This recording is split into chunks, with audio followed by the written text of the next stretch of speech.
आइए मैं एक उपाय और आपको बता देता हूं आपके घर की दरिद्रता को घर से बाहर करने का। सुबह उठते ही ये काम कभी नहीं करने चाहिए। आप बड़े सावधानी से सुने। सुबह उठते ही अगर आप ये 4 काम करेंगे तो आपको दरिद्री होने से कोई नहीं रोक सकता। आप दरिद्री हो ही जाएंगे। क्या नहीं करने चाहिए 4 काम? सुबह उठते ही सबसे पहले दर्पण में अपना मुंह नहीं देखना चाहिए। आजकल तो बेडरूम में ही दर्पण होते हैं, शीशा होते हैं, और न सही तो कई लोग तो अपना मोबाइल ही ले लेते हैं आजकल, वो भी दर्पण का ही काम कर रहा है। कैमरा खोल के देखते में कैसा लग रहा है, बुरा ही लग रहा है, बंद कर दे, फोटो ठीक नहीं आएगा। सुबह उठते ही गलती से कभी भी अपना मुंह दर्पण में नहीं देखना चाहिए। जो अपना मुंह दर्पण में देखते हैं वो निश्चित दरिद्रता को इनविटेशन देते हैं। क्या करें?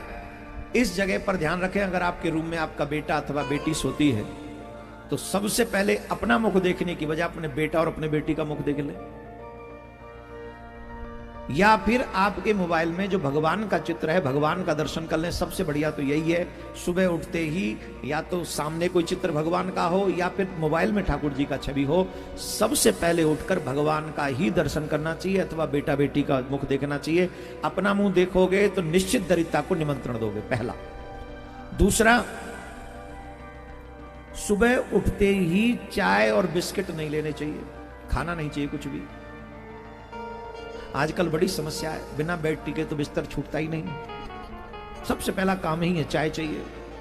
और चाय अगर अकेली चाय पिए तो वो होता है, क्या बोलते हैं उसको, अरे क्या, पेट में बड़े बड़े गुब्बारे फूटते है ना, तो गैस बनती है। तो लोग कहते खाली चाय हम नहीं पीते ना महाराज, इसलिए हम थोड़ा बिस्किट ले लेते हैं। कभी भी गलती से सुबह उठते ही चाय और बिस्किट नहीं लेने चाहिए, दरिद्रता को निमंत्रण है।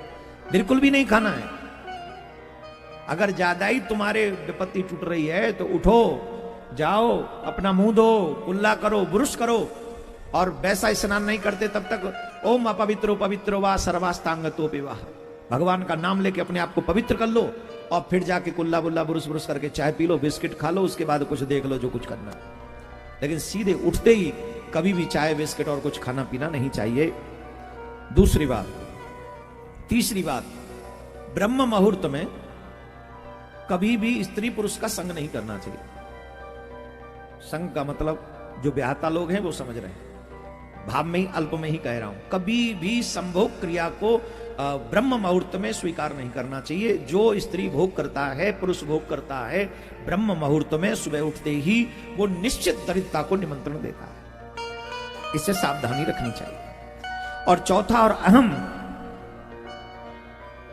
सुबह सुबह कभी क्लेश नहीं करना चाहिए घर में।